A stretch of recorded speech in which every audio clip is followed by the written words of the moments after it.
Who's going to start the podcast? Okay, great. All right, and whenever you guys are ready, we're rolling. All right. Thanks. Nate, thanks so much for taking the time to sit down with us. Of course. Good to be here. Terrible timing on our part. There's a Texas football game going on right now. It's okay, I did not you know, plan this in advance with that in mind. We should be wiping the floor with UTEP. Alas, we are on the ropes, and it's all good. We might keep an eye on it during the show. It's right here. Line of sight. All right. Look, you can't believe everything you read online. A lot of stuff that we were able to come across. But one thing that really stood out that I wanted to start with was you spent time in Darfur.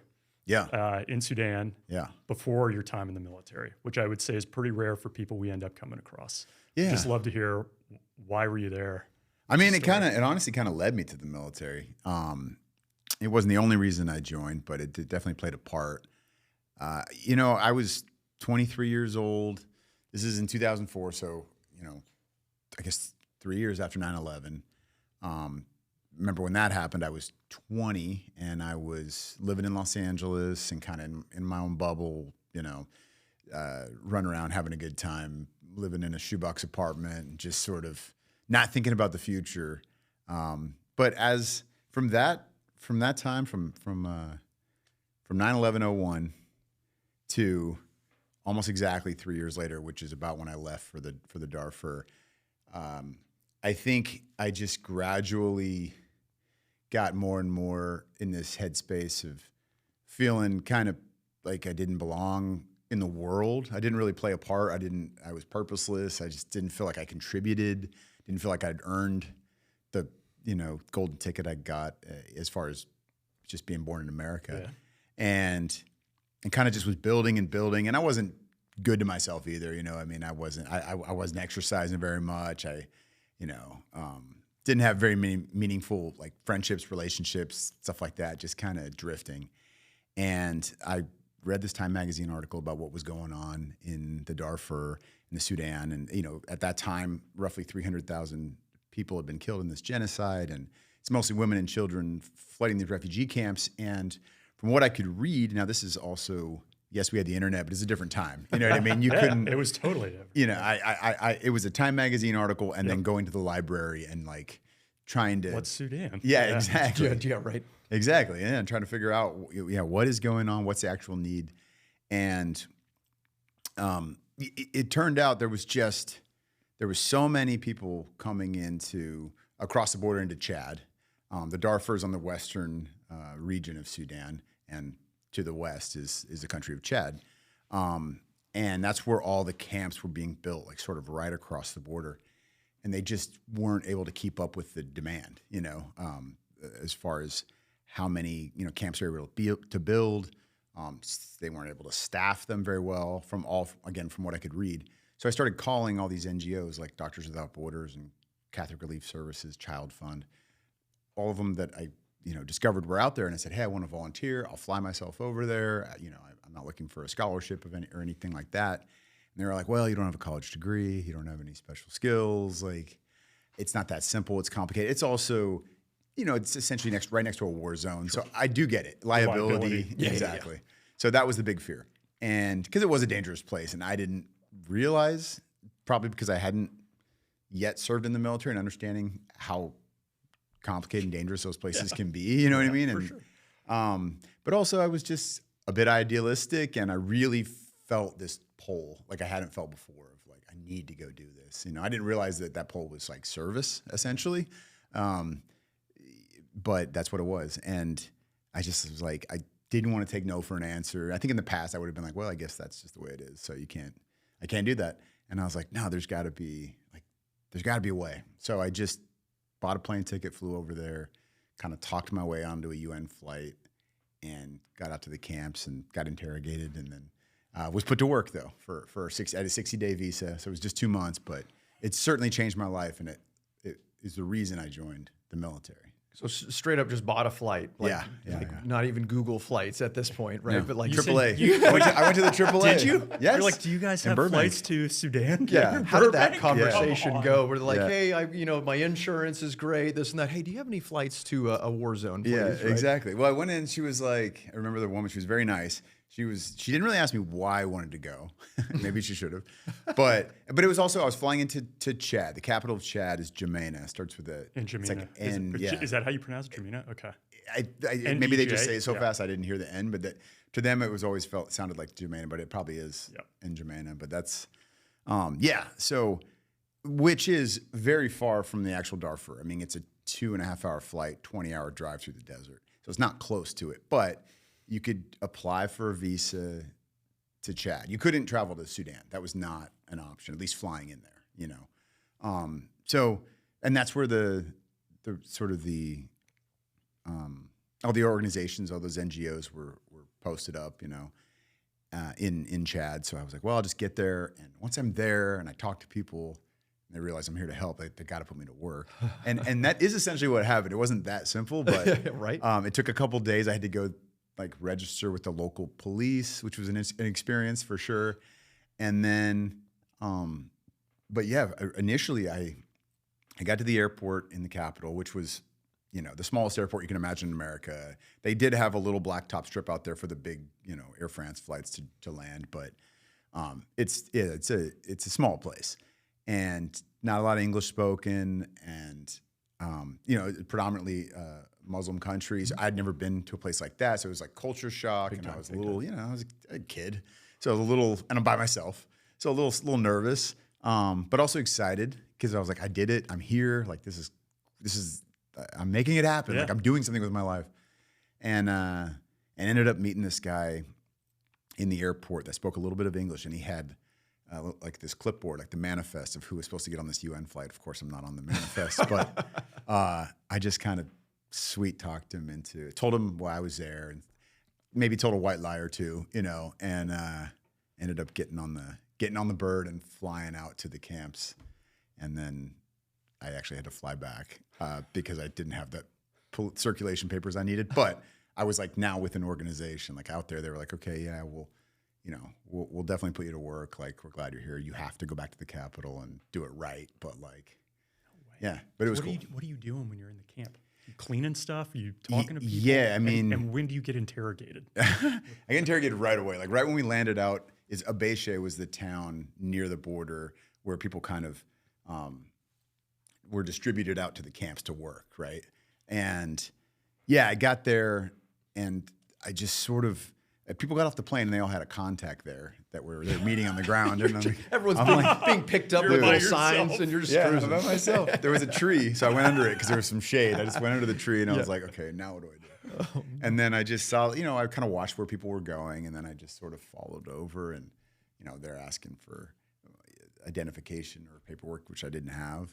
And I would just, every time I would just kind of have to say, okay, this is who I am. Like, you can see I don't have anything with me, really. Yeah, kind of have your elevator pitch ready to go. Yeah. Because a couple of the security guys, they were like, what are you doing here? What's, you know? And I'm like, I mean, I did have this, like, it wasn't white like it is now, but I had like more of a red beard that was kind of, so I looked older than 23. I probably looked closer to 30. Okay.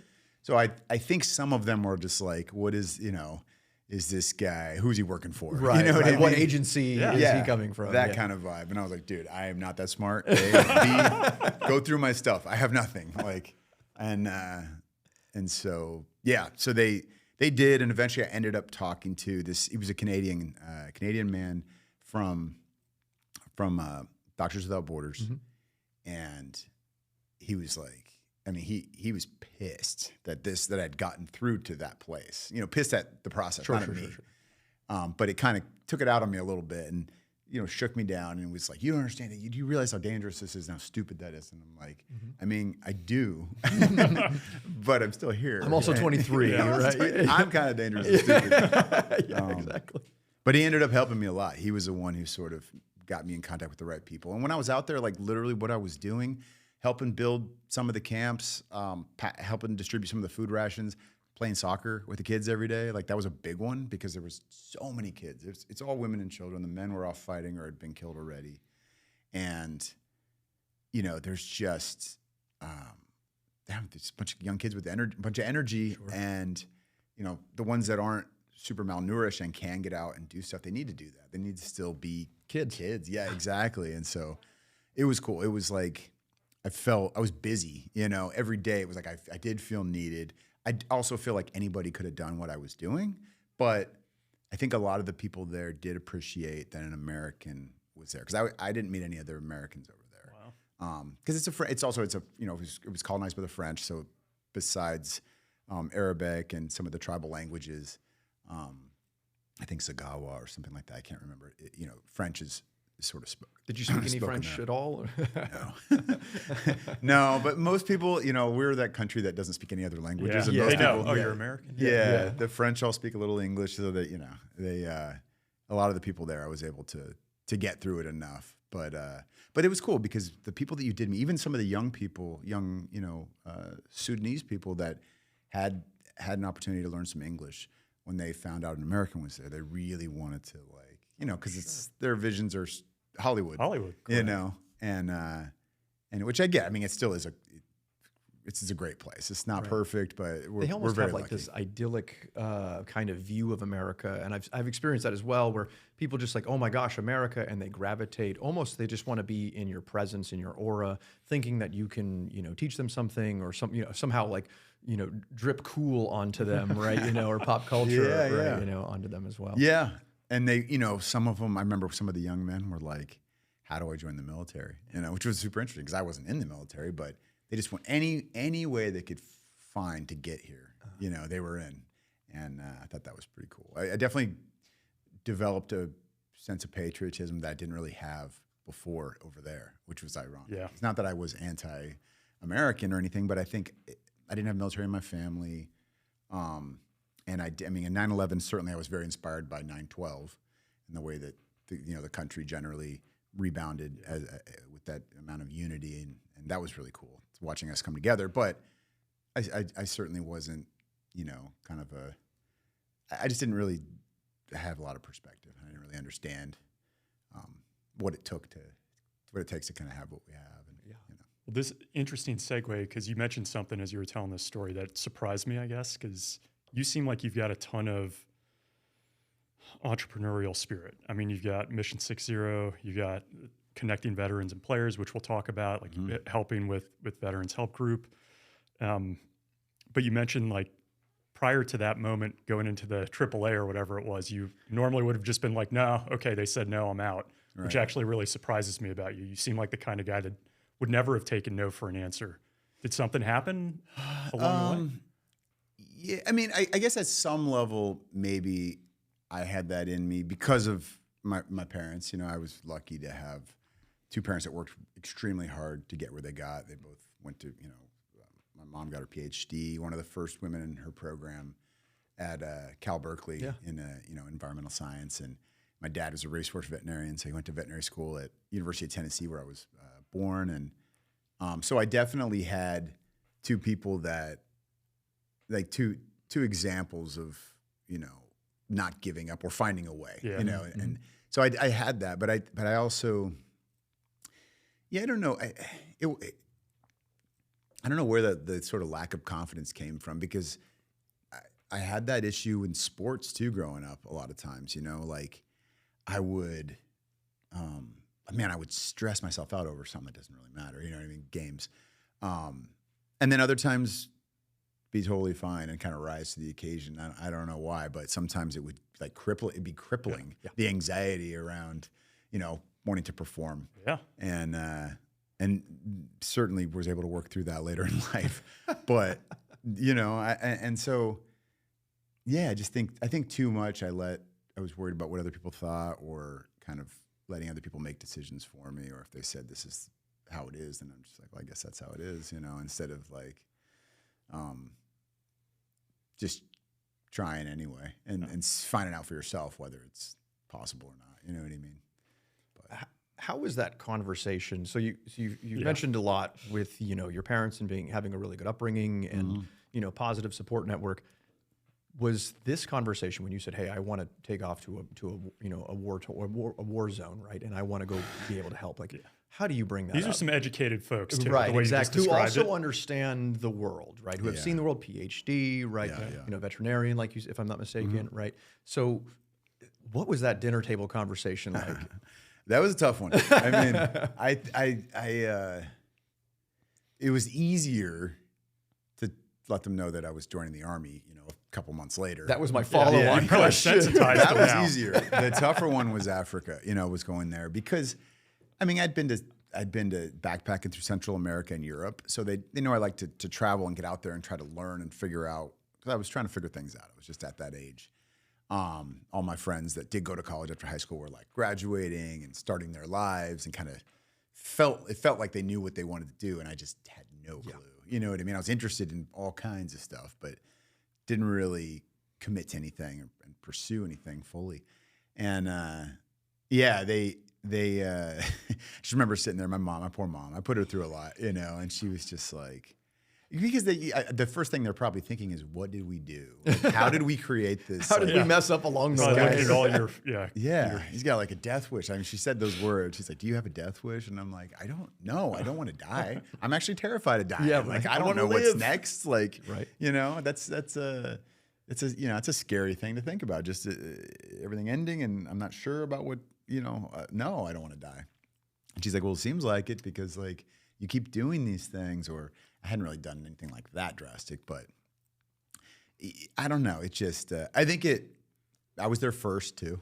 Yeah. So luckily, my both my gosh. brother and sister went straight to college, just killing me, Nate. and like crushed it. But like, yeah, they at the time, I mean, everything's fine. Everything turned out fine, and I remember them, for example, showing up to. They came to basic training graduation, and I know certainly my mom, my dad, I'm sure too, had just a worry about like, okay, like this is a huge commitment. You haven't committed to anything like this before, and you know, 5 years minimum, you're doing this, and you're going to try to be a Green Beret, especially and all when this, the war, like know. where the war was at that time. Exactly. Right? It was like Yeah. 05, 06. Well, right? the second battle of Fallujah was happening while I was in. That's where he was. And while he I was, was in, 19. Yes, I turned 20 in Fallujah. Not be good. We'll edit that out. Yeah, we'll let that out. Yeah, where were you when that was going on? I was. Darfur? Fix it. I just want to make sure it didn't fall off. Okay. Yeah. So when you were involved, when you were fighting in the second battle of Fallujah, I was recovering from malaria in the Darfur. I got sick. This was the last week I was there, and this family put me up and took care of me. They wouldn't take $1, and they put this radio next to my bed, and the only station that came through was BBC News. And so I'm listening to like literal play-by-play of, you know, because it was the biggest, I think, battle, at least to that point, Since right? way, yeah. And yeah, and I mean, the Marines are the main effort, but I know that several branches were involved, and so my first thought was Marine Corps because of that. But I remember like they were the same thing. That warms my heart. Thank you very much. It's true. It's true. Well, it was the recruiter's fault. I went in that recruiting office. Tell and us this. I want to hear this. It just, yeah. I just I've got literally this- never heard the Marines let down on recruiting. So I got to hear this. Oh, really? Well, Yeah. I don't remember the guy's name, and I'm sure he was a good guy. It just felt like I felt like I was on a car lot and I was getting pushed into a sale, and I felt uncomfortable. I was like, But I'm glad it happened, because then I went away from there and like figured out what actually I wanted to do, because I had no idea. It was just join the military, because I was one of those stupid, uneducated people that assumed everybody that joins, you're all infantrymen. The same way. entire military is infantry. I just didn't know. I had when I joined, it was the same thing. I was like, oh, you get to pick a job. There's other things than carrying a rifle and charging up a hill somewhere. Right. I completely agree with that. And I mean, in the Marine Corps, to be fair, is like probably by and large has more infantry per I don't know, but per Capita, per capita than the other branches. But still, there's plenty of other things you can do in all the branches, you know. But yeah, I was just listening to that, and it's like just thinking, even at 23, thinking like these people are 18, 19 years old, and you know are fighting for those that can't fight for themselves. And that's what I felt like I was doing at a much smaller scale in Darfur, and I wasn't fighting, but like I just felt that like this is where I belong. This made me feel, you know, I think those of us that do have, I guess, a warrior spirit, you know what I mean? In some way, it doesn't always manifest into military, but you kind of get that. You understand what that feels like when you're in those situations, and you kind of want to keep doing that. You want to find a way to continue on with down that path, because it did make me feel more alive than I had, you know, before. And so, yeah. So then I found out about the 18 X-ray program, the Army Special Forces, and ended up going to the Army recruiting office, knowing what I wanted to do. So there was no sale. And he tried to do the same thing. He's like, well, what about? I'm like, this is what I want to do. I don't care if there's 5,000 more bonus dollars. If I do this job, that's great. Give that to somebody else. Like, I want to do this. That seems like a perfect fit for you, though, Nate. The way you, like, even somebody going to Sudan on their own. How did you come? Again, like, this is still early on. Yeah. Like, how did you come across the Green Berets? Another magazine. Yeah. And magazine? And speaking of car dealerships, I was at the Honda dealership getting my Civic, serviced because I'd been gone. And it was like, now I'm back in the real world. And I just remember like sitting in the waiting room. It's like those super sterile, everything's white in there with like the, what are those lights? The ones that kind of buzz. Like Oh, just like a fluorescent. like a fluorescent, but light. They're just flickering almost. Yeah. And I'm just sitting there watching this, and I'm just like, everything's clean. I've got like a free cup of coffee, and everything's chill. But The contrast must have been totally. It was just like unsettling. right after I got back, and I was just like, oh my gosh, and I had just gone to the Marine recruiting office, and it didn't go well. So I'm just like, what do you want me to do? Right. I don't know what I'm supposed to do. And there was a magazine sitting there, and it had a Special Forces soldier like fast roping out of a helicopter, and it was talking on the cover of it. I don't remember what magazine it was, but it was like the Army's new Special Forces recruiting program. And I start reading about this 18 X-ray program where you could come in off the street. At least at the time, this is in 04, they were looking for. I think typically they wanted people that were 21, and there was people that were younger that signed up for it, but 21. Some college certainly didn't hurt. I had taken some college classes. And then you had to, of course, take the ASVAB and a psych eval and language aptitude test and score a certain level, and then a flight physical. And, so if you checked all those boxes, but I was reading about the mission, about foreign internal defense and sort of the humanitarian side of what Special Forces does. It's not just, kicking doors down and going after HVTs. It's more than that. Nation building at some level. Yeah, exactly. And that was appealing. I think just the knowing, and at the end of the day, during that 20-year war, most units at some level were doing foreign internal defense. You know what I mean? Like working with, because eventually the whole mission was train, advise, assist, 15 years after 9/11 or whatever. But anyway, it was, it just kind of checked those boxes, and De Oppresso Liber was the motto, which means to free the oppressed. And I was in a vulnerable state, and it hit me, man. I was like, yes, so that's what I want to do. I've got to hit on something. You've mentioned this word a couple of times, and it resonates heavily with me. And it's this idea, people join the military for a myriad of different reasons. Yeah. And you've mentioned service a couple of times. So the reason that you went to Darfur, right? The reason that you joined, seems like it's, again, the motto, right? Of the Green Beret. What part of your upbringing did anything center you towards an idea of service? I'm from the Bay Area, like you are as well. And from what I remember of my upbringing, we were a very proud area, but we weren't super overly patriotic, if that makes sense. Totally. But the idea of service was instilled into me again by my family. Did you have something like that? Because service seems, as I look now through the chapters of your life, I can see the common denominator and the common thread for me continues to be service. Did that get instilled into you very early, or was that something that you came on your own? No, it definitely, well, I will say discipline and like pick up after yourself, take care of yourself, like handle your business so that other people aren't having to, you're not burdening other people with that. That was always instilled. And both my grandfathers served in World War II. And I didn't get to know one of them. One of them passed when I was like 3 months old. I think I'm the only grandchild he met. And then the other one just passed 10 years ago or so, maybe not even that, 7 years ago. But we talked a little bit about, but I never really asked, and I regret not doing that too much about that. But I think just the way, first of all, that generation kind of carried themselves, and probably the way that they raise a lot of their kids, not all of them, certainly, but at least my parents, like they had, some strong, like, character, high character people that raised them and sort of expected and demanded maybe even a certain standard be done. So there was certainly that. There was something I was thinking about yesterday too that I thought was kind of interesting, and it was, it's not even that I had that they had military in their background, but when I think of service, for instance, as it pertains to my mom, right?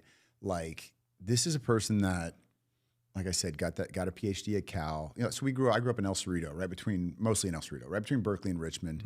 Mm-hmm. Berkeley's, very, the hippie revolution and all that. Richmond's a pretty rough area.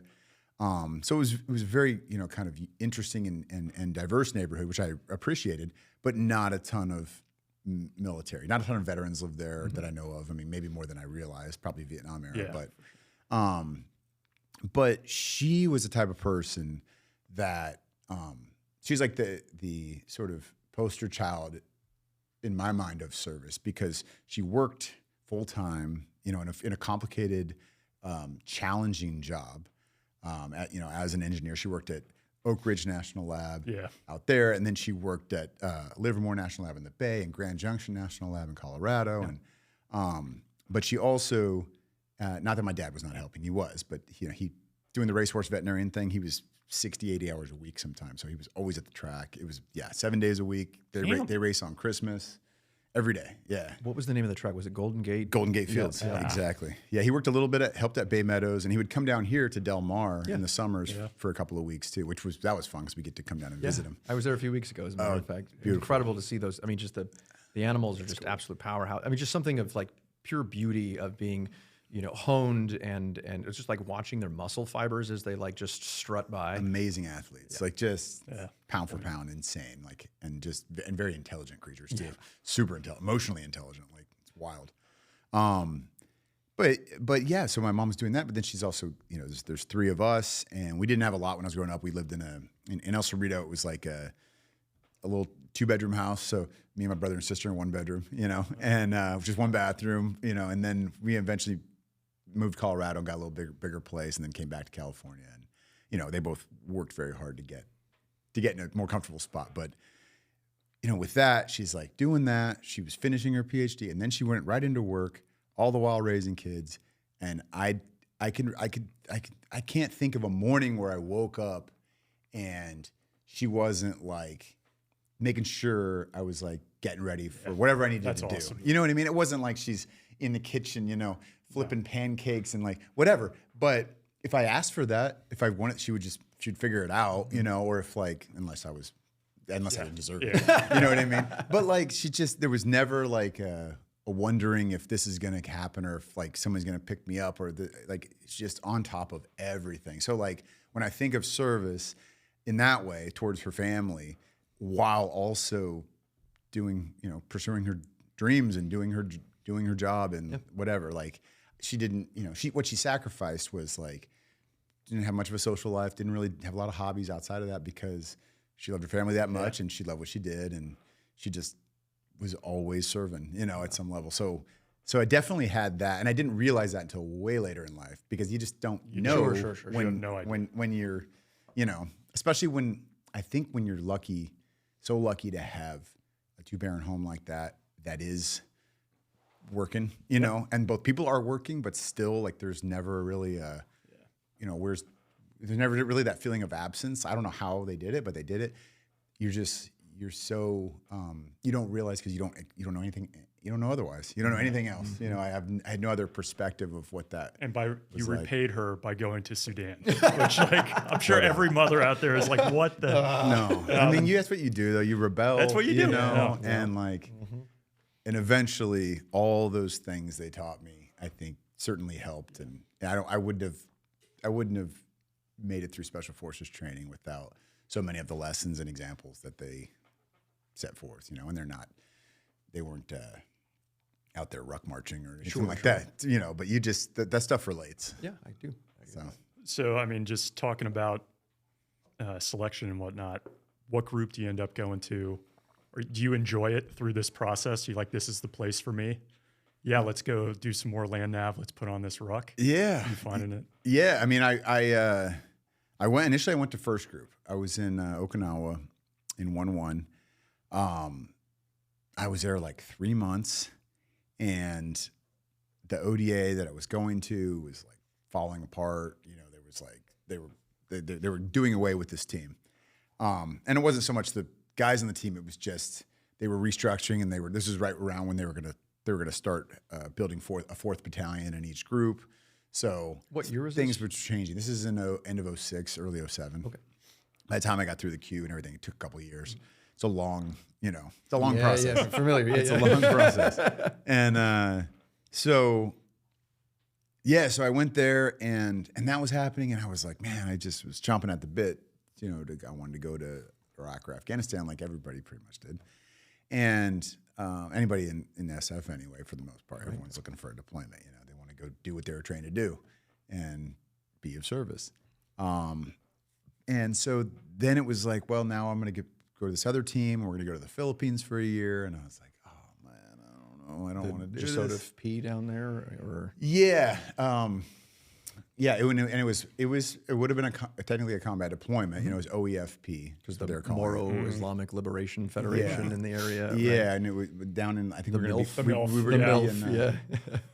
we were going to be in Polo. What is Yeah. What is the other? There is a terrorist organization that was. I mean, it might have just been part of Al Qaeda. They might have had a network in the Philippines as well. I can't remember. It was exactly. almost like AQP, basically. Okay, okay. It's got the same vein, if you will. Okay.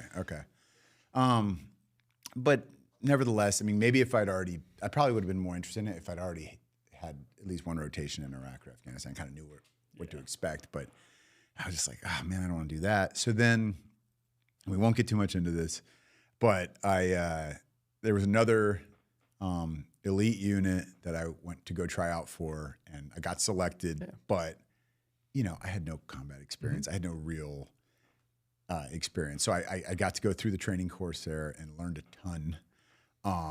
But I wasn't ready to go, deploy with that unit. So from there, I got to pick which special forces group I wanted to go to next, which was really cool and great of them. They Not were something that's super known in the military. Yeah. Right? like, they're like, exactly. They're like, you got to go get a couple years of experience back in group, get a couple rotations, and then come back.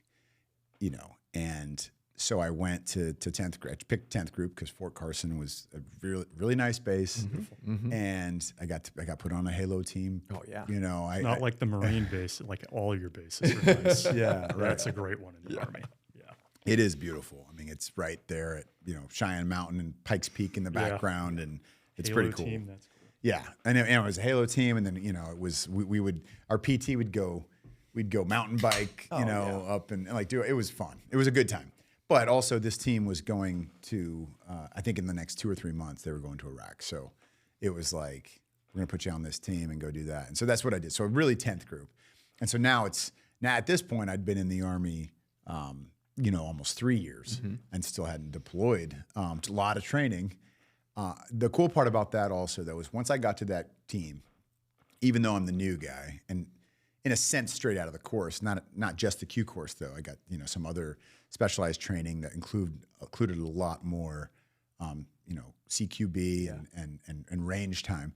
So now I got like the Bravos, like the weapons guys on our team, kind of picking my brain about stuff, and I was like, "This is." And everybody this wants is to cool. know, Yeah. right? Yeah, they want to know what it's like. What over was there. selection like? Yeah, Right? Yeah, exactly. What's the inside scoop? Yeah. Exactly. So that was nice because I felt like I was bringing something to the table, not just the new guy that's learning. So then, by the time we did go over there and deploy, I felt very much, even though I'd only been on that team a couple months, I felt very much like part of the team already, and like I in a sense earned some of my stripes, even though I hadn't gone on a mission yet. Essentially. That's super prevalent with veterans around that time frame. Is there's like this idea of almost imposter syndrome or this constant like, I have to talk to people a lot because they're like, why would you want to go to combat? And the best way that I've ever found to describe it is, now I can't speak from experience because I got cut from the teams that I tried out for when I was in high school, but it's like practicing for the football game, right? And then not being able to play on Friday night. It's the thing that you work up for, you spend every waking hour thinking about. So of course you want to do your job well. And I've had to deal with, have to work with a lot of veterans or guys in the service that felt that there was like this idea of haves and have-nots, guys who haven't done the thing and who are, and there's like this weird association of credibility. I'm really glad that you came from another organization that gave you that step up and that, a bit of confidence as well to step right into a team, seamlessly before you started your deployment. I mean, as corny as it sounds, like it worked out exactly how it was supposed to. Yeah. Like I needed that extra time. I needed more training anyway. And I needed to, I think, scratch that competitive itch to the fullest until it was like, until you get humbled. You know what I mean? Yeah. So I needed to get humbled too. I needed it to be like, okay, you're not here though. You're not. You had to have been feeling good. I mean, like not many people make it through that pipeline. Yeah. I've never selection, taken right? that. Yeah. Yeah. Man. Yeah. It was, I was in the best shape of my life. I was 26 when I went out there and, just a snake eater. Right? Yeah. And just like, nothing, no aches and pains somehow. Like I remember Your 40s called, right? First, yeah, exactly. It's completely different now. I'm sitting here, sciatica's flaring up. I'm like, just everything. But yeah, and back then, like nothing. And my dad would always ask me, because I had some injuries in high school. He was like, how are your knees? How's this? And I'm like, I don't have any issues. I don't know. I'm like jumping out of stuff all the time and, humping heavy things and, every reason why I should be hurting. And I'm just like, I'm not, I'm good. And, that definitely changed. I think it started at 34 for me. That was the year. 33 or 34. All of a sudden, like everything starts falling apart. It just catches up real quick. It catches up quick. So 2008, you deployed to Iraq. Where in Iraq did you go? Early 2008, we went to Najaf. Yeah. And, what an interesting place. Like the Shiite holy city, Babylon is right there. Yeah. So I remember, because I was so curious about that, because I just, my last 2 years of high school, I went to a Christian high school. And so we studied Bible. It was literally one of your classes is Bible. And reading about that, the history of the Bible was more interesting to me than anything, because I just love geography, and stuff like that. So once I was there, I'm like, this is crazy. This is cradle of civilization. Like here. Yes. Yeah. There's two in Iraq of the. There's the Tower of Babel. Of the. There's. The Gardens of Babylon. Yep, Gardens of Babylon. And then I don't know what the other. Maybe I'm mistaken, but I think there's two in Iraq that are two of the 7 ancient wonders of the world, or 7 wonders of the ancient world, or whatever it's called. And the only one that's still, that we can still see is the pyramids, but.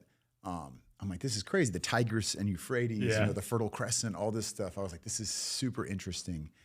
And then we went to like Nebuchadnezzar's palace, like that was, we were coming back from a mission one day, and it was just like, it was almost like, let's just pull in here and check it out, kids, and there's nobody there. Right. I mean, there's like one of Saddam's palaces up on the hill. You could take like Liberty tours there if you had some time off. Like I remember going to that as well. Interesting. Right after OIF 1, in between the the awakening, if you will. But we had that's in 04. Correct. Right? So it was technically late 03. Okay. So Saddam hadn't been captured yet, but we could take it was a weird time in the war. So 2003, we took like buses basically from where we were stationed up to and like straight up, and then like went on a tour. And I found a buddy of mine that I went to boot camp with, and it was. If you only had these things back then, oh my gosh, it would just been amazing. Yeah, exactly.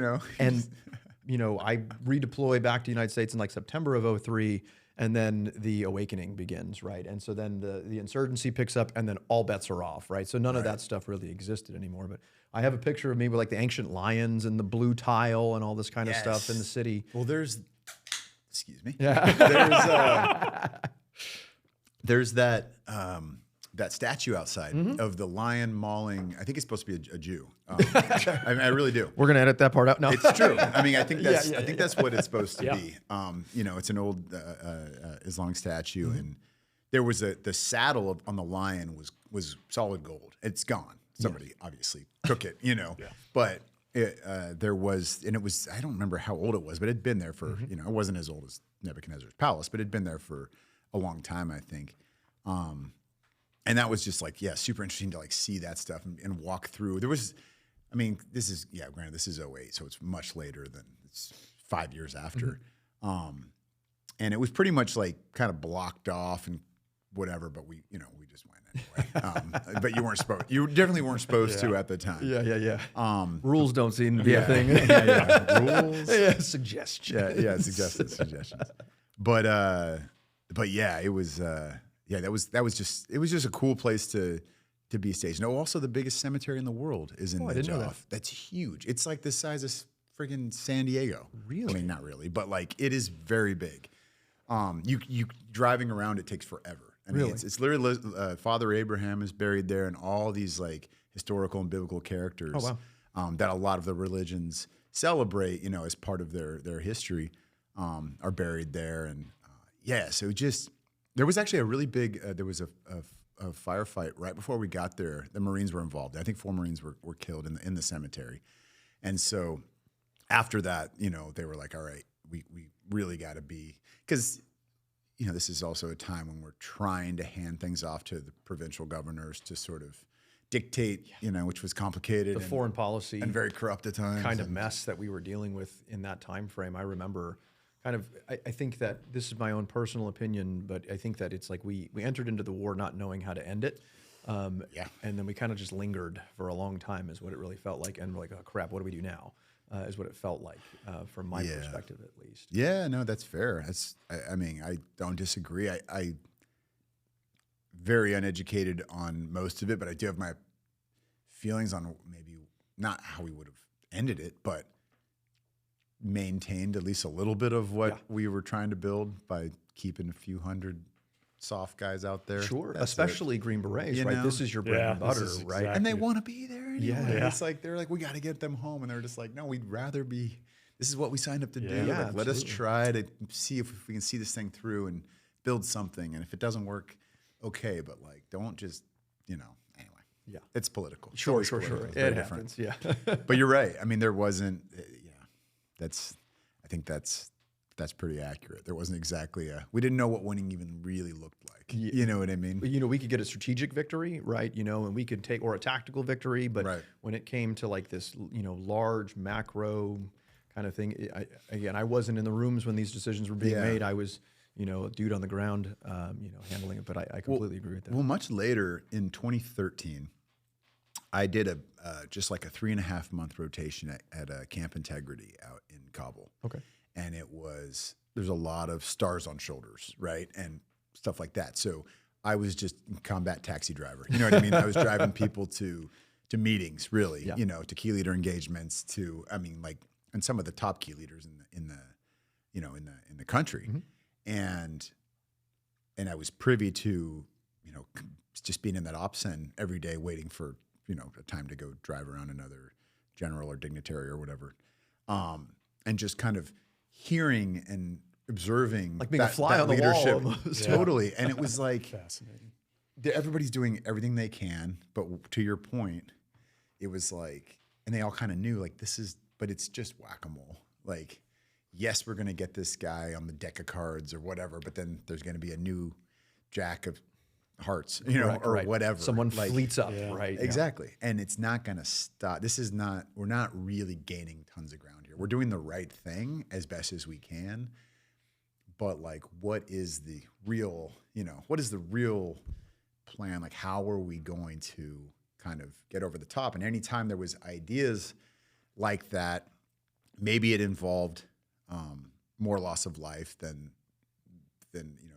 Washington wanted to take responsibility for or whatever, and whether it's on our side or other sides. Yep. But it could have, I don't know, but maybe it would have completely shifted things. But there was always it's like the short-term fear of the backlash. So it was never, that stuff never really was fully, kind of implemented. Right. It felt like we were, there was a back and forth, like an ebb and flow between the tacticians on the ground looking for the specific victories that we needed, or milestones that we needed for victory and stabilization, and then the cost, whether it be the cost of human lives or the physical cost of dollars and cents of what that would be to the American taxpayer. And I know that that was just this war of attrition that I felt that we were, losing. And I think that ultimately led to a lot of foreign policy decisions. And then also our enemy being so adept at understanding how we had fought wars in the past, how we had been, defeated in wars in the past. And I think almost digging down. Again, this is my opinion, but almost kind of like digging their heels and saying, well, that's how you attack a giant, right? Is you know, death from 1,000 cuts, right? Lose the stability back home so that their will to fight, you know, and the American population loses their want of that. And then there's also like all the little, you know, the economy and the military-industrial complex, and all these other things. That probably play a role, big time. But you know, I was an E6, so I was an enlisted guy. I didn't have not our space. Yeah, not our space. But then I hated it while I was there because I was like, I want to be bound to ODA. I want to be back on an ODA, yeah, of course, doing what we're supposed to be doing, and I'm like stuck here.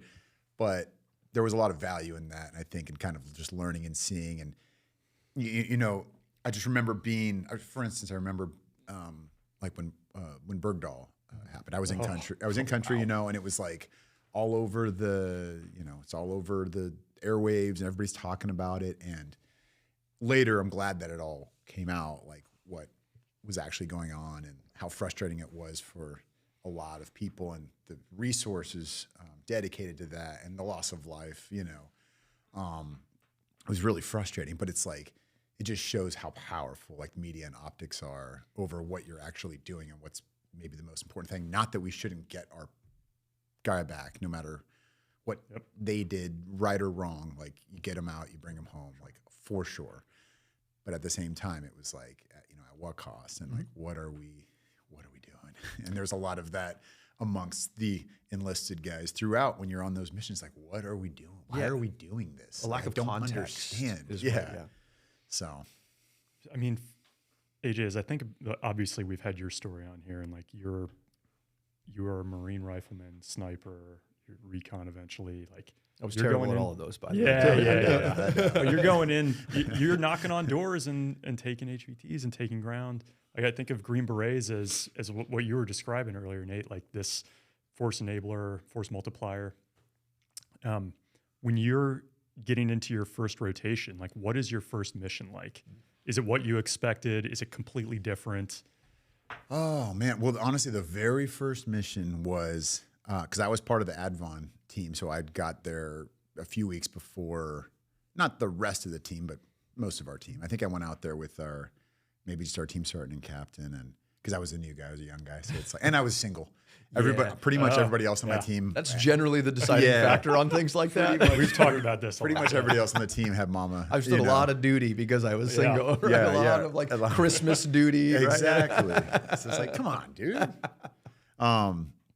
But yeah, so it would. But they also, you know, the rest of the team also lives vicariously through you. Yeah, so there's a trade-off. They're like, Nate, tell us what happened last night. What happened this weekend, dude? Because I didn't do anything. Yeah, exactly. I mowed the lawn. But also, you probably wanted to be on the Advon, like you were saying. Oh no, all this time, like you chomping probably at the bit. like, I was get chomping me at in the there. bit. Exactly. I was ready to go. So no, but I went and it's like, you know, we're doing the handoff, and I remember there was we were like basically leading a convoy down. I think it was probably a lot of our equipment that had come in or something. So probably from Baghdad down to Najaf or something like that. I can't remember exactly, but you know, we're driving, and then the lead vehicle or the second vehicle got hit by an IED. You know, driver killed instantly, sadly. Gunner thrown from the turret. You know, and it's like, I think that was because that was week one, right? So that was really the first. And we might have done some other, you know, definitely not like a hit or anything, like you know, we hadn't gone after any targets or anything yet. We were just getting people there. So this was like, it was like our medic was there too. And I remember I was definitely kind of like, whoa, because that's the first one. You know what I mean? And sorry, was that an Iraqi vehicle that got hit, or was it another American. ODA that you were right seat? It was an American. No, it was actually, it was our ODA part, some of our ODA, some of their ODA, but also it was some of the B team, because the person that was killed was not an SF guy. He was a support guy. Okay. He was in our battalion, but he was, but that vehicle was all support guys. Actually, it was like comms. I think it was maybe 2 comms guys, and then I can't remember, but exactly. But the driver was killed. The gunner was, you know, pitched out. The TC was like on fire, you know, and you know, I jump out and I'm just, you know, directed to, like, I'm pulling security on the side of the road. We're trying to figure out where at, you know, trying to find these guys, you know, whoever clicked the button or whatever. Right. And but then I just remember seeing our medic, who eventually was in that same unit that I was that I wasn't the right guy for. And he, you know, was like sprints up into the Humvee and, you know, pulling somebody out, and treats them, and then they get, you know, and he saved his life, which is really cool to see. Obviously terrible that we lost somebody, but I remember, I just remember being on the side of the road, and I'm trying to, it's smoke everywhere. It's really hard to see anyway, but you see silhouette of somebody in the distance. This is daytime. You know, and I'm just like, what do I do right now? Am I supposed to call in everything I see? Because there's chaos out here and everybody's all over the radios. And I'm just like, so I just kind of shut up and just, if I don't see any threat, I'm just going to not do anything right now. And then finally, like, the dust settles and they're cleaning up. You know, the Humvee's put out and they're cleaning up. And all of a sudden, like, I smell like barbecue chicken, what I thought was like barbecue chicken. And I was just like, who is barbecuing right now? Like, honestly, that's what I kind of thought. Not the time, guys. I'm like, this is like, what's going on? And I realized it was the body. You know, it was his body. And like, so I look over my shoulder, and it's like it's just a charred torso basically that's being kind of shoveled up. And I'm just like, and the guy then says, he's like, oh, here, I found his torso. You know, like very almost like a ho-hum kind of, you know, like a just gallows, not gallows humor, but just like this, Just matter of fact. just kind of deadpan. Yeah, matter of fact. It was. So like that was the very first. And you're a week thing. That's heavy. It might not even have been a week, but it was the first week. But it was just like, whoa, okay, this is definitely real. You know, not that I didn't think it was real before, but you just don't know till you. Sure. You know, I can't even imagine. Earlier on, you know, especially 5 years prior to that, really. I mean, when was that your first rotation? No, I was in Iraq in 2003 in the invasion. I was like 18 years old. And then 19 and 20 in Fallujah. And then I did a third tour in Iraq in 2006 timeframe. Gotcha. So yeah, I chewed the same dirt in the same areas. And you're right, there's always this. I remember getting to Iraq in 2003 and it having almost this like ethereal, not necessarily charm, but it was the Middle East. It was the first time I was in a Muslim country. Yeah, right. The desert was extremely gorgeous, right? And then by the time I got to the third deployment, I didn't even notice the horizon anymore. You know, I was raised, my mom, you know, Northern California was like an artist. Yeah. And so I was raised to kind of like look at the world in that kind of, you know, capacity. And by the time I had gotten on my third deployment, it was just bleak. And it was like this checking the clock, you know, the time card, right, and just trying to survive another 7 months, you know, as the Marine deployments were during that time frame. Right. Yeah, no, it's super different. I remember hearing stories from guys, you know, whether they were 82nd Airborne guys or wherever during the Q course in 2005, you know, and they'd been 4 times or whatever, you know, like back to back. Like, to damn, back. dude, I'm chill just out, right? like, Save some for the rest of us. Dude, and the things that that's a different time. It's such a different time. So we definitely were busy. We definitely did some really good things. We actually, in one of the weeks out there during that deployment, I think we got the number, at least in our region, like the number 2 and number 3 guys in the same week, which was cool. So that unit I tried out for, the same, one of the commanders who was out there came by and visited us, and he remembered me from before, which was cool. Wow. And it was like, you know, and they came down there because they were just to be like, if we need, you know, if there's anything they can help with or you know, partner on, because we were doing a good job, you know, as far as I guess the best that we could do for, you know, the shit sandwich you're handed in all these situations. Trying to manage. Yeah, exactly. But so that was really cool. That was really Nate, cool. real quick. Yeah, of course. Do they come into a room with you guys and they're like, yeah, I remember you? Because that would be like Saban goes into a room and then he's like, Nate, I know you. Right. All the other guys. Yeah. No. It was, I mean, I don't remember exactly how that all went down, but I just remember when he got off the bird, I was like, oh, I probably wouldn't say his name even if I could remember it, but I can't remember his name. We appreciate that. Yeah. Yeah, he'd appreciate that. I can't remember his name off the top of my head, but I was like, oh, that's, you know, X, yeah, exactly. That's Major so-and-so. And I was like, that's cool. You know, that is really cool. He's here to like pat us on the back and like, I'm like, awesome. Like we're, you know, that felt good because So as a Marine, always. we didn't work with the ODAs very often. We would see you guys, right, in your like tricked out Humvees or Little Birds and things like that. yeah. What were the type of missions that you ran, specifically in the 08, 09 timeframe? So was it all FID, or were you doing, you know, HVT wrap-ups or key leader engagements, or was it a myriad of all of them? It was a myriad of all of them. Definitely for a period in the middle of that deployment, there was a lot more of the HVT stuff, and that's when we got those two guys, right? But not endless key leader engagements, which aren't exactly that fun. You're essentially, for those that don't know, you know, you're sitting down with maybe a warlord or sometimes it's the you know, commander of a certain unit of military, or you know, we stood up in our Iraqi SF unit in our region, but also a SWAT team, so we were working with the police as well. Fantastic. Which was interesting. Almost all of our missions also were bilateral, so we were you know, alongside. So it'd be us 12. The ODA, and sometimes it'd be 20 or 30 Iraqi SF guys. Sometimes it'd be 70 or bigger, you know. We had a few missions where we partnered with another ODA. Like we went to I know we had something, we went up to Nasiriyah and Fallujah and some other places and worked with other ODAs on, you know. But typically it was like we are, even if they're not considered, I guess, an HVT, we are, you know, developing sources and tracking cell phones, you know. So we had dogs out there, and we had, I can't even remember what those things are called that are tracking the cell phone, like pinging the cell phones. You know what I mean? Because you get the number, and then you go and roll them up and question him and try to find out who his boss is, And then build the network, right, and keep going. Dang. So yeah, so it was like there was plenty going on. Towards the end of the deployment, things started to slow down because also that was when, you know, we changed out presidents. Correct. So that's also something that, understandably, whether it's, you know, you saw it with the current administration, you know, like there's just drastic change. Yeah.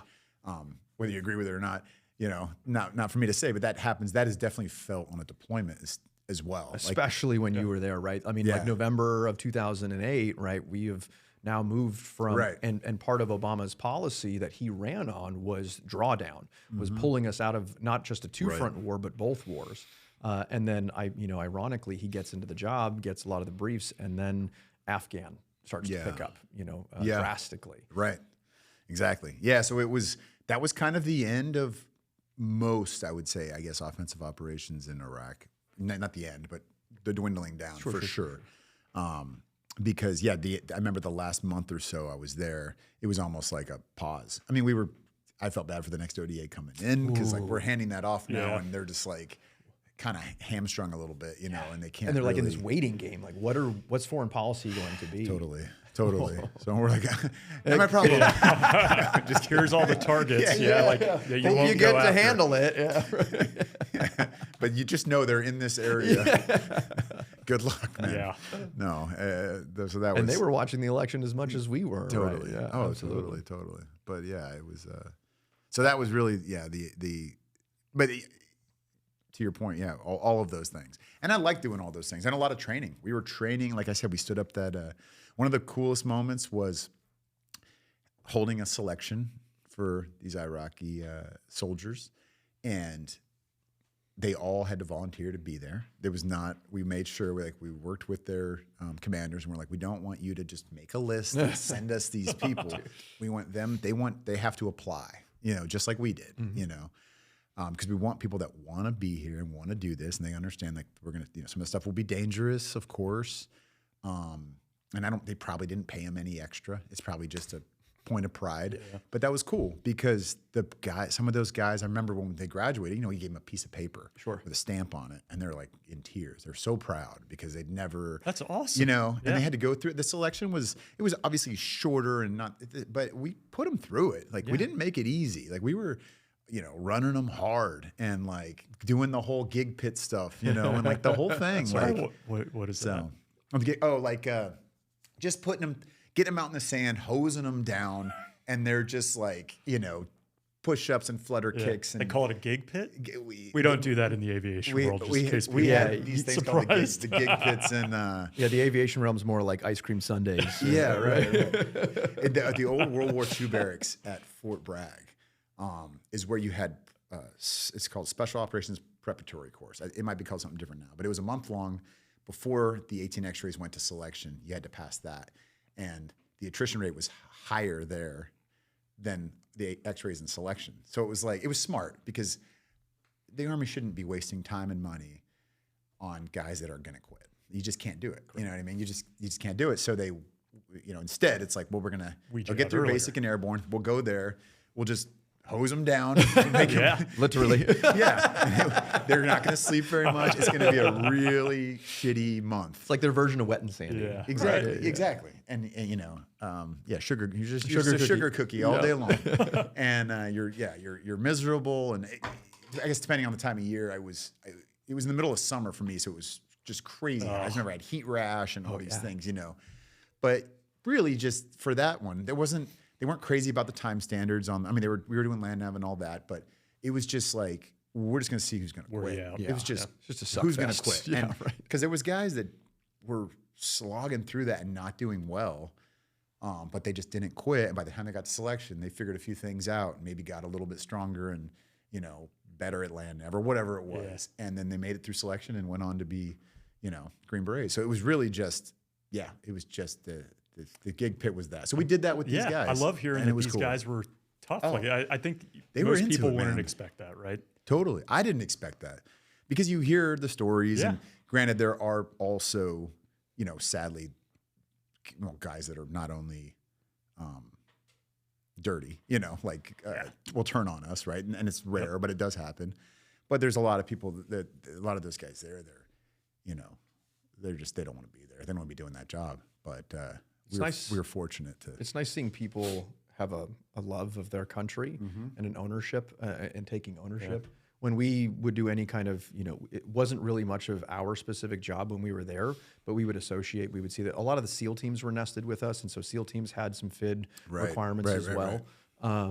And I remember seeing that. And it was very proud. I worked with Afghan Special Forces later on, and the love that they had for their country was something that I could resonate with, and I'm really glad. I think that there's so many different, dynamics in the military. Like the Marines are kind of a sledgehammer. That's what they're used for, break in case of war kind of thing. We're not here to pick things up. If you need it destroyed overnight, send the Marines. Right. But if you need to be able to have this thing sustain, right, and then create a democracy and create, people to defend that democracy, that's exactly what you guys are purpose built for. And so I appreciate it from that standpoint of like building those, because I never had a hand in that, and I've always looked at that with a sense of awe, because you guys had a very difficult job in creating little U's, right, that were going to take on the mission in a super dynamic and dangerous to speak on the Afghan piece, because my last deployment was very late. It was 2014. Yeah, and that one I was involved in. It was short, 3.5 months, but with the biggest firefight I was ever in was there then, so much later. Where in Afghanistan? That was in the Afghania Valley. I have never heard of that. Afghan YA Valley. Yeah. And it's near what? Not far. So I was at Camp Moorhead, Camp Moorhead was like an hour and a half or so outside of Kabul. Okay. In Kabul province, just outside of the capital. Okay. And that was the Afghan Commandos Training Center. So basically sort of their rangers. Yep. And so we were out there. There was 2 ODAs co-located out there, as well as SOAG. Special Operations Activities Group maybe, but it was essentially SF-led higher planning and coordinating for the commandos, essentially. Yeah. I'm looking at pictures right now. It's gorgeous. A lot of green. The valley? Yeah. It almost looks like Colorado. I mean, no, it was a 8-10 hour Humvee drive from Moorhead, because we were going very slow and it's mountain roads, and we took the back road to get in, because we didn't know. Can you talk us through that battle, Nate? Yeah, I can. So essentially, the interesting part about this is, and I know we haven't really dove into that yet, but or if we'll have a ton of time to do it, but I was in college and playing football at this time. So this was. Oh, okay. Wait a second. What? Yeah. Because we know about football. I didn't realize that it happens. Because I'm looking at the sheet that we've created for you, and it says 6 years of active duty, and I'm a Marine, so we're not super great at math. And I'm looking at 2005 to 2014. That's not 6. That's not 6. I ran out of fingers. Right? Marines are stepping it up. Yeah, they're right. So, my nose is going to start bleeding. So So 10 years total in the military. My last 4 in the Guard while okay. I'm at University of Texas. Oh, Yes. So okay. I'm at UT, and I'd walked on. So I went I walked onto the team in 2010. Started going to school. Took my terminal leave. I never took leave when I was in. So I had a ton of. You're like the perfect soldier. I had by the like way. 3 months. No, I'm not. You know what I would do? I would like take advantage of 4-day passes and all those things. Yeah. And then I would go, I would take some leave. I'd go home for the holidays every year if we were not. I just That's sat the here other and thing, studied though. my knowledge in the barracks. I remember I was definitely, I did not do that. I did not study my knowledge. No, the opposite. I was just scamming. You know what I mean? Like, how can I stack these leave days in case I want to take a big trip or something? But anyway, it ended up just being, it was time to get out, and I literally had like 80 days of terminal leave or something, gosh. or of leave saved I didn't up, have so. that when I Well done. retired. So I took off early and just in time to start the semester at Texas and then go to football tryouts and did that. So I made the team, and I'm in the Guard while I'm playing. And so, you know, every summer, the deal I sort of struck with the Guard, because I was actually approached by the company commander for one of the 19th Group companies out of And that's 5th the Guard Battalion. company or Guard Battalion. Yeah, it was Bravo Company or Charlie 519. It was Charlie Company, or it was Bravo Company in the 10th Group. Sorry, Charlie Company, 5th Battalion, 19th Special Forces Group was the company I was in, and he played college football at Texas Tech, and his dad was a coach, and one of the players on the team, like their parents were friends, and so the guy on the team was like, "Hey, I know this guy who's a Green Beret. He's still in the Guard, and he said he wanted to meet you or talk to you if that's cool." I'm like, "Of course, I'd love to." So I get on a call with him, and he's like, "Hey, just so you know, like the Guard's a little bit different, you know, especially in SF. Like we'll work around stuff. Love that you're playing football. Do not want you to stop doing that. But if you're interested in still serving, like maybe in the summers, you make yourself available. Like, you know, we go on J sets. Sometimes there are deployment opportunities. You know, they might be adding in onesies and twosies. You might be augmenting ODAs or whatever." I'm like, "Yeah, that sounds perfect." Absolutely. Most college kids don't do this on their summers. And You know, in the summer, they're gonna go back. There's no through football Europe. stuff really.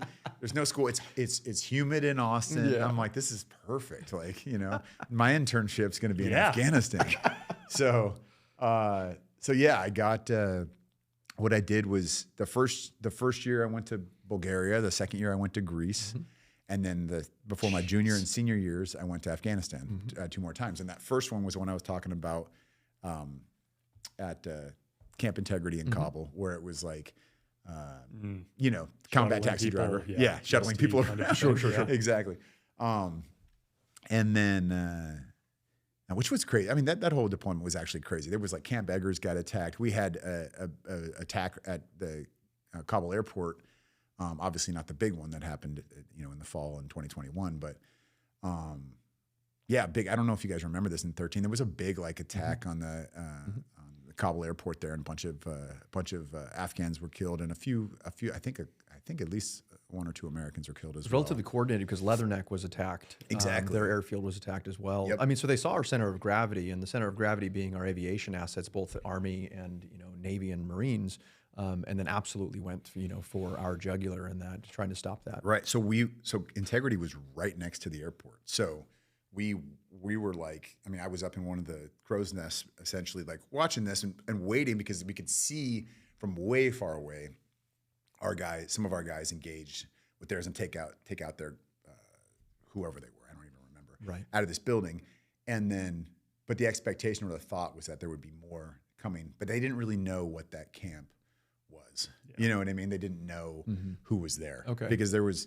I mean, the commanders of that unit that we don't speak of, Right. and other people were there. There's some hitters I in was that like, room, some yeah. hitters. I'm like, You chose the this wrong. Or is maybe they target. knew. Well, they may have known that was the. I don't know that anybody They in their probably right mind don't would want to know. go up against that. That's true. That's true. Possibly, but I don't think that. I don't know if they may not did. have known, I yeah. think it was so indescript and chill, and like anytime anybody was out of any of those buildings, for the most part, out of uniform. Yeah. Just kind of.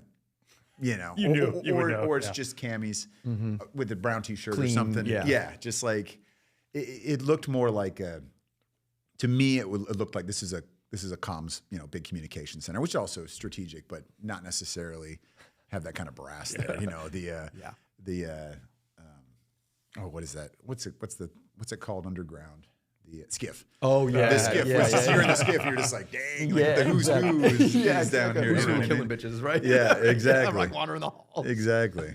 But anyway, yeah. So that last deployment. So I'm doing that. This is like I'm at Camp Moorhead, and this mission in that valley. It's maybe a week or two before I'm flying back, because the deal that was also made was that they would fly me back in time for training. You got to get back for practice, Yeah, right? exactly. Like 2 a days. Training camp starts This is in August. crazy. This is not Okay, the United man. States Let's military. yeah. This is so cool. I know. This is It was a good deal.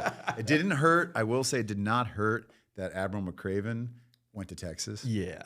And was at the time the SOCOM commander.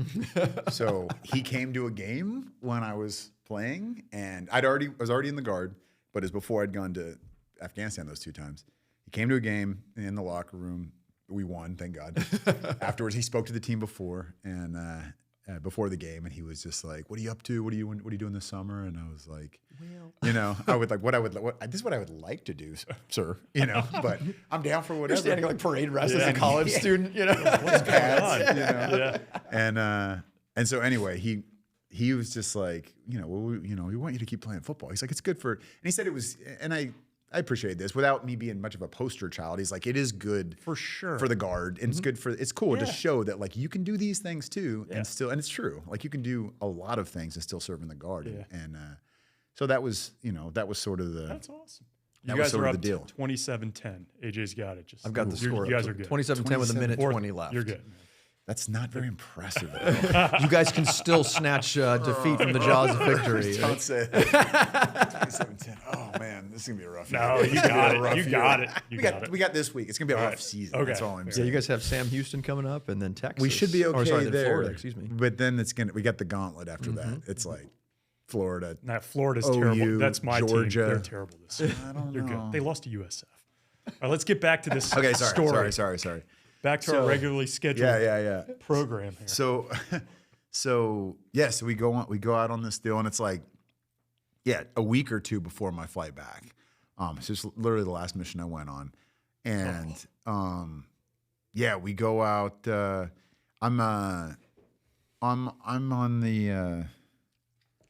on the 240 on the back of one of the trucks. I can't remember what. I don't remember if it was one of our. It had to be one of our Humvees, or it could have been one of the RGs.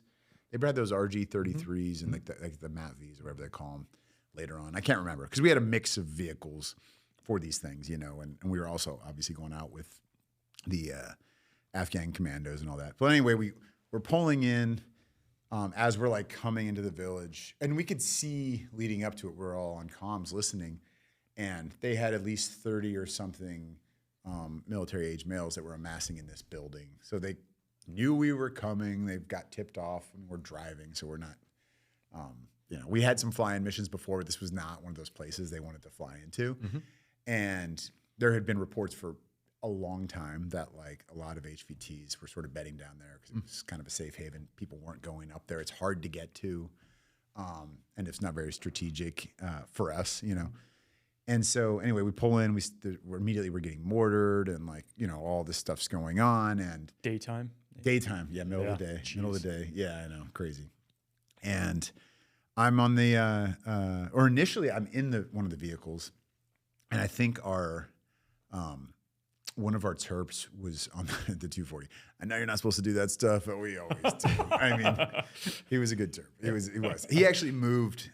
Him and his buddy ended up moving to Fremont, which is a Afghan neighborhood in the Bay, and so I had them over for dinner. No way. A couple years later, yeah. But anyway, so everything's gunfight breaks out, and I go back there to get on that gun because we actually don't want him laying down suppressive fire while our troops are moving, right? Sure. He's got other things to do as well. Yeah, exactly. He's got other things to do as well, but also like that's not his specialty. And it's really just for the drive out there because I was an Echo. I was a comms guy too, and we were having comms issues that day. So I was in the vehicle with the team leader, making sure he's talking to the, close air support and everything like that.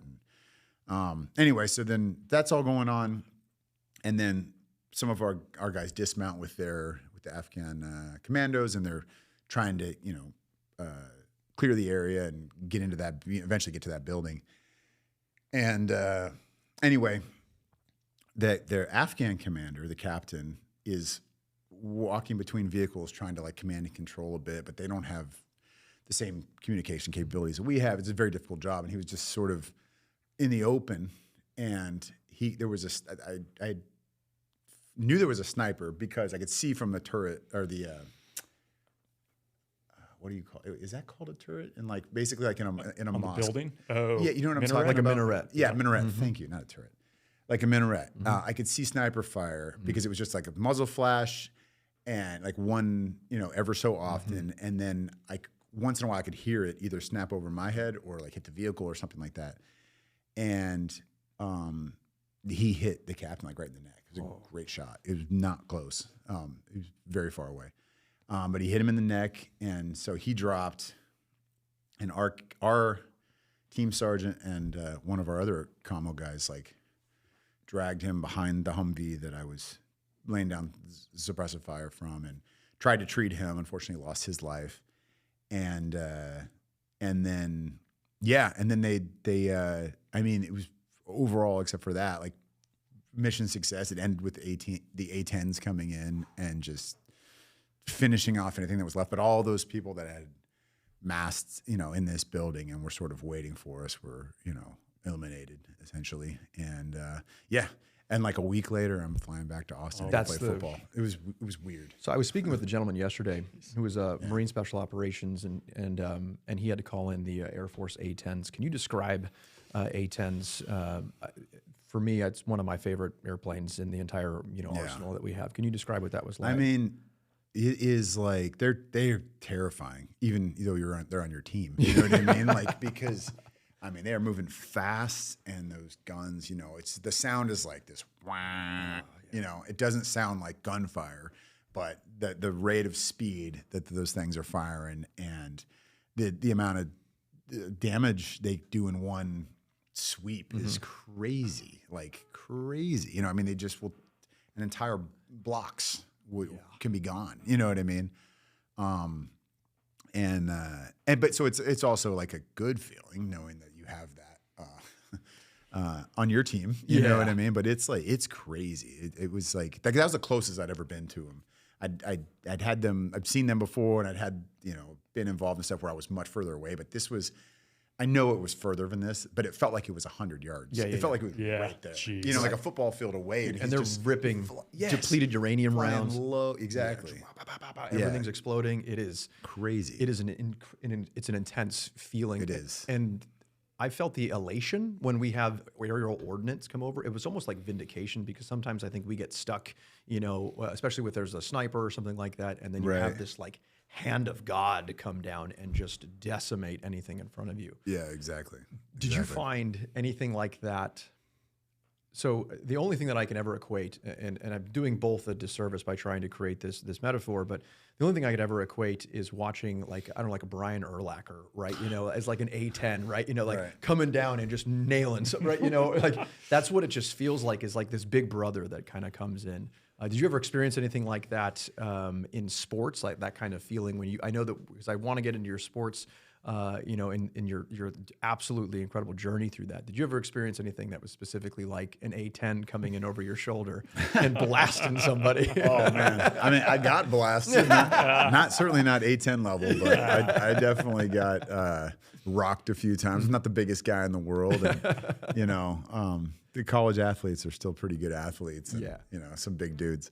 No, definitely different. I mean, nothing like that. I mean, it's a good question. Nate, what did you, like, you come back from that deployment? It's hard to compare. What do you tell these guys? Like, I know they're your teammates at Texas, right? And that is a premier program. Yeah. Like the best athletes. Yeah, second only to USC, apparently.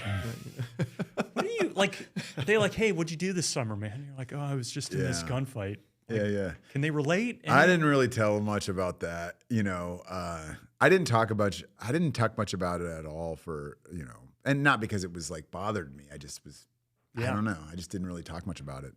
But also, I felt like they wouldn't understand. You know, they are young guys, and they're Yeah, that's true. you know, it's just a different. And I don't want them to be like, you know, how many people you kill kind of questions and things like that, because you know that's coming at some point. So I just kind of left it. You know, some of them knew where I was, and some of them didn't. So that was. Yeah, that was interesting. Like I've seen the pictures of you carrying the flag out. yeah. Like, Dude, America, right? Just like which is awesome. very cool. Did the coaches recognize that?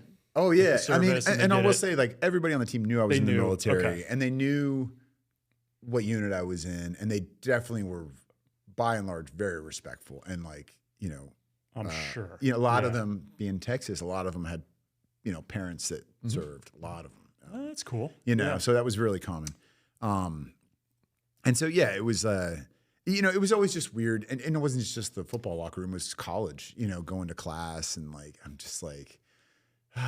Did you go through any? I'm appreciative for being here, but I'm also just like the stuff that you kids are like worried Yeah. about. and Yeah. freaking You out don't even about know and how gra- good you that's got it. complaining about. Yes. And like, I'm just like, That was exactly my question. Is did you face any internal conflict with? So I mean, your last like kinetic engagement, a week from being back into That's pretty campus, crazy. back into the the grind. I'm assuming this was probably your senior year, going back into. it was performance. Yeah, yes, my senior year playing football. Exactly. I mean, what was that transition like? Did you have a transition? Did the military support with transition?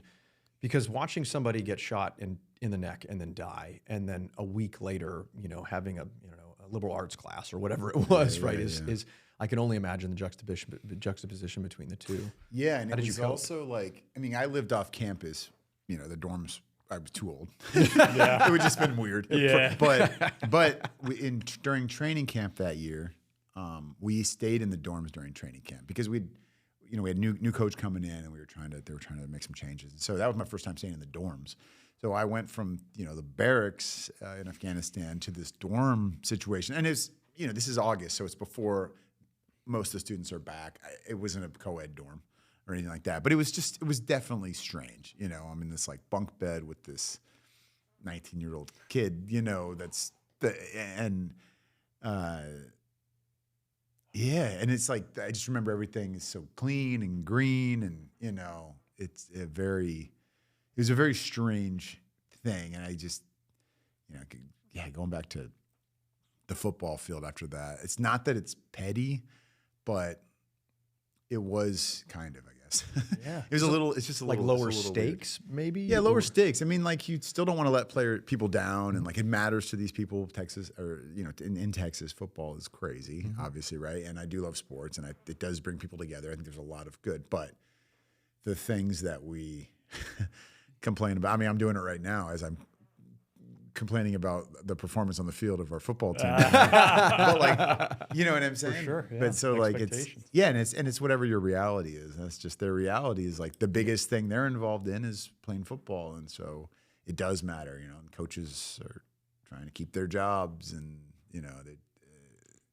I don't know. But I think the perspective shift is huge, and it's been a challenge, I think, for a lot of veterans to be able to have that perspective shift. I've dealt with a lot of guys and gals that feel, almost as if people like owe them something, and you're like, There's a lot of entitlement Yeah, issues. like, hey man, you signed up for it, man. The recruiting station was open to everybody.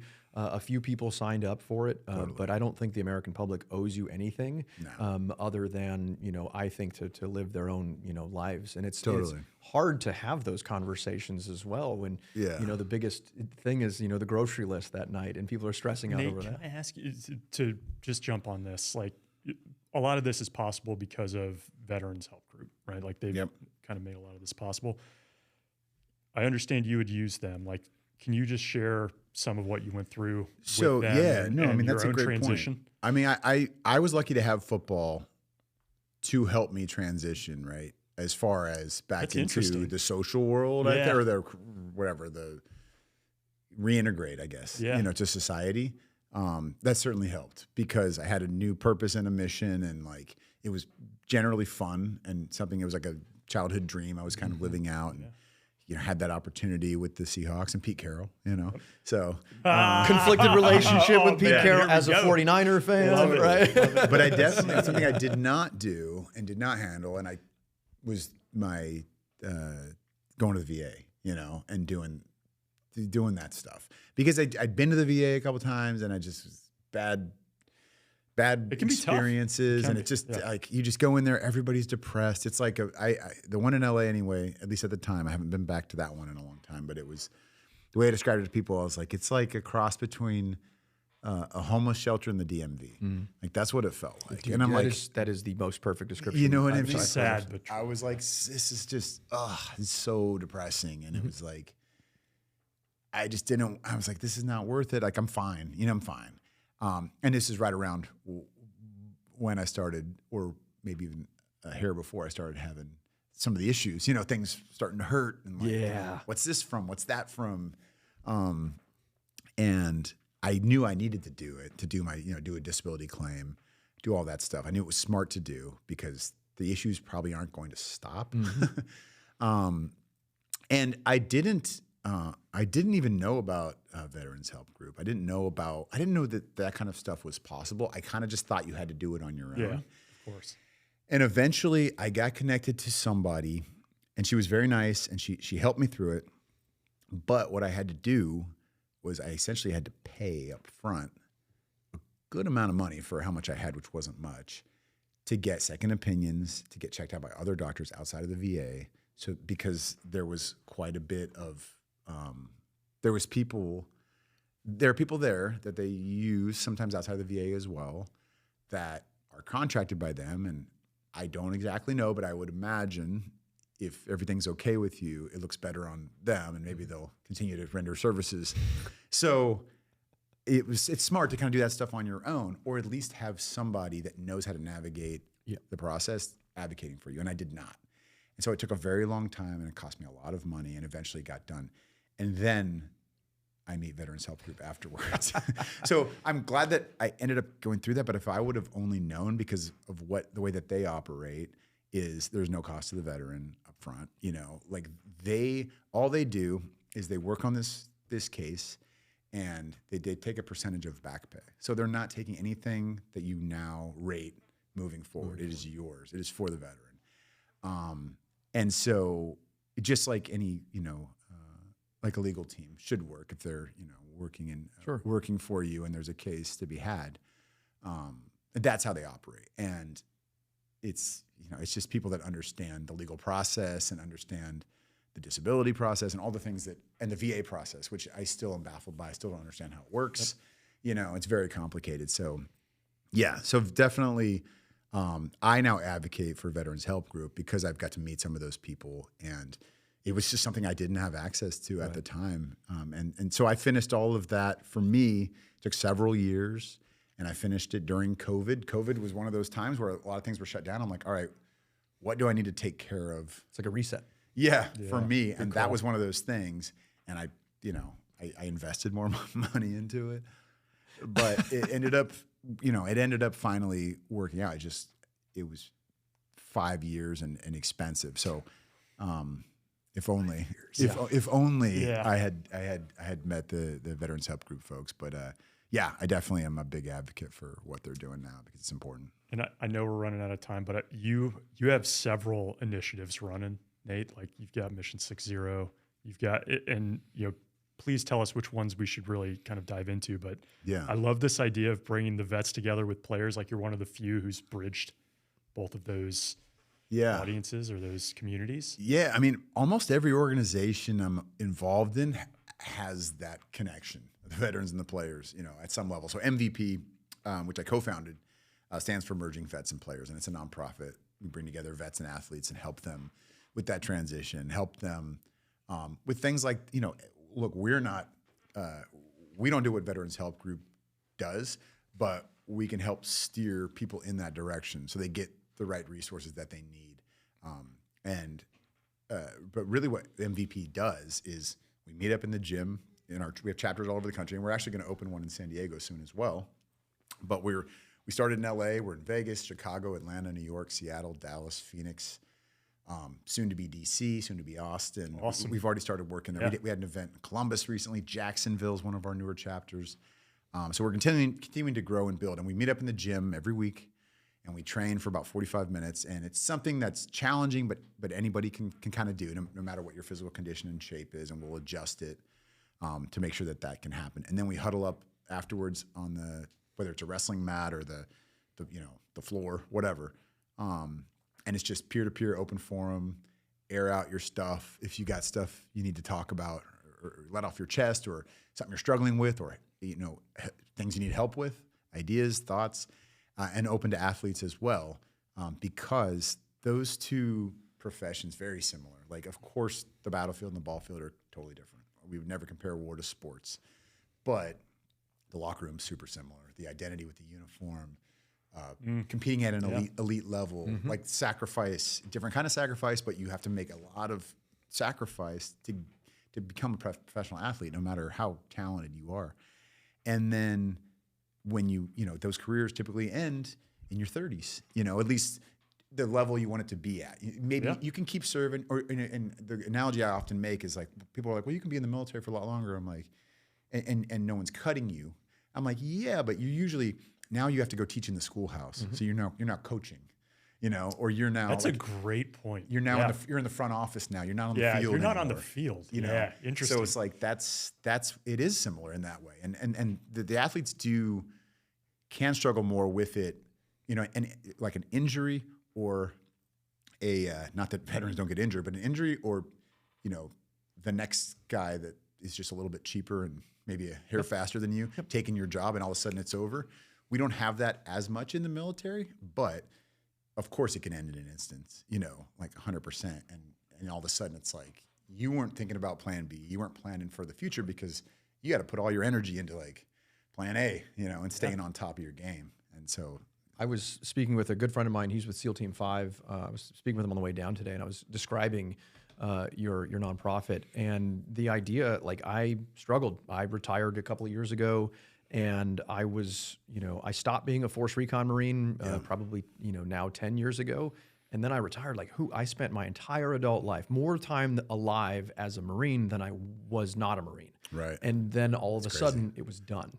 And where do you find your purpose? Where do you find who you are? Why do you get up in the morning? Why do you still go to the gym?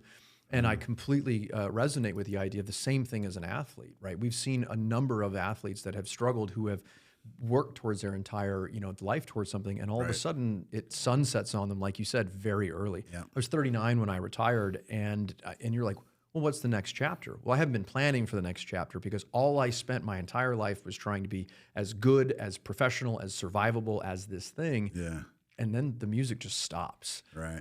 And so I commend you for that. Like, as you're describing it, you're like, hey, opening up in San Diego. I live in Carlsbad. That's an easy drive for me. nice. I know. I feel like you got someone. I will come down. We've already been talking about maybe a gym in Scripps Ranch, which is even closer. Yeah, and so, easy. But there's a lot of athletes out here, a lot of veterans. John Carney's a good buddy. He's up in that same area as you are, and longtime NFL kicker and big supporter of the veteran community and military. But anyway. And there's camaraderie through suffering, right? Oh, through totally. totally. Right? Like, That's good. That's what that 45 minutes in the gym is meant to do. It's not supposed to be that bad, but like it is a little bit of a mini gig pit, Yeah. minus the sugar cookie. Yeah. But yeah, it's all of those things. And you just said it. I mean, when you said that, it's a crazy thing for most people to hear, but it's like, I retired at 39. Because that's so young. You know what I mean? Like, life expectancy, that's not even half your life if you're a healthy person. and what do you do with Act 2? And it's like this huge, scary thing Totally. in front of you. Exactly. Victor, I know we got to get out of here. I'm going to hit you with just a couple rapid fire questions. Okay, do it. All right. Do it. First one is there anything you carried with you when you were downrange that somebody had given you, Oh, yeah. meant something to you, you just needed to have it So on you? my grandfather, my mom's father, who the one that I didn't get to know, passed when I was 3 months old or whatever. He had a 4-leaf clover that he carried with him on his deployments. He was a navigator, and he had an incident where they, something happened. They weren't shot down, but they had a mechanical failure, and they had to basically perform a crash landing. In Europe. He flew the hump. And I believe this was like in India or something like over there. Yeah.